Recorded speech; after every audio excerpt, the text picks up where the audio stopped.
Music by Roshan Kumar. Mix by Pallavi recording studio Mathia mall.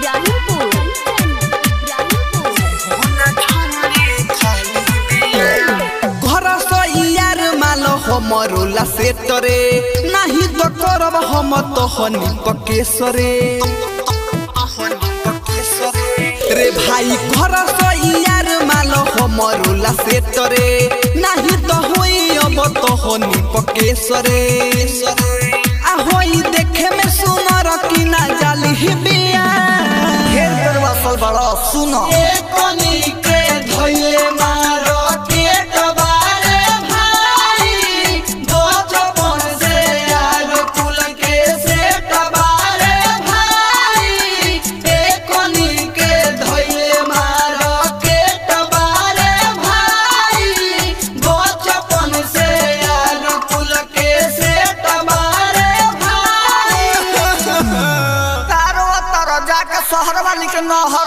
देखे में जवन काली बिया उहो न छोड़ी खाली बिया। देखे में जवन काली बिया उहो न छोड़ी खाली बिया। अब का होइए दादा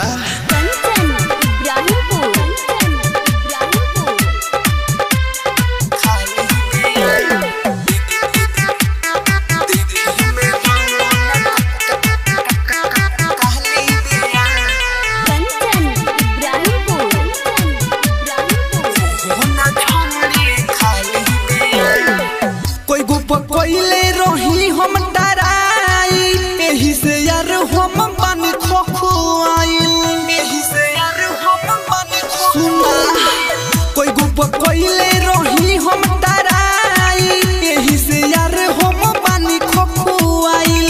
एक बेर दीहित तो कोर हम लिहती मारी के मजा यार छोड़ हम दिहती आ देखी हमारा के दे तो होई गाली बिया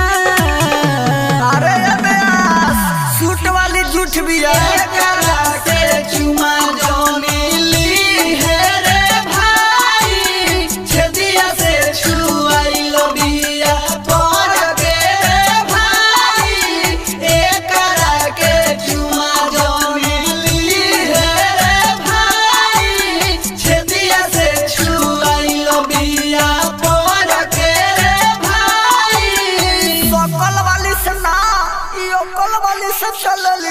देखे में जवन काली बिया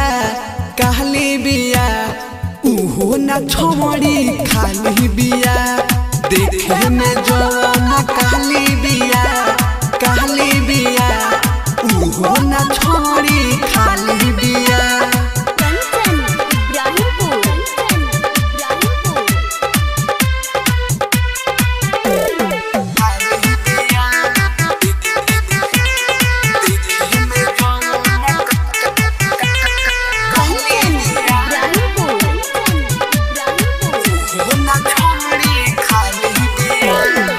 कैसे मनाए हम अपना हो मन के जिए के पहरी अमर जीत बंठा बन के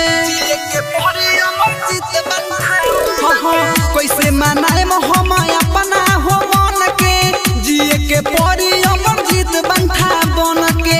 सुन प्रमोद मजबूर हम बानी कद जोगाड़ तोहर हाथ जोड़तानी आका दो सुननी हा तोहर एगो साली बिया रे हमारो धन रे बताओ से के करे तो जिए लाई ओ करे तो मरेला मौगी के बाद प्यार ओ करे से करेला ओ करे पर जिए लाई ओ करे पर मरेला मौगी के बाद प्यार ओ करे से करेला। अरे साला ई दूध गोली होता हमरा एको ना मिलो। देखे में जवन काली बिया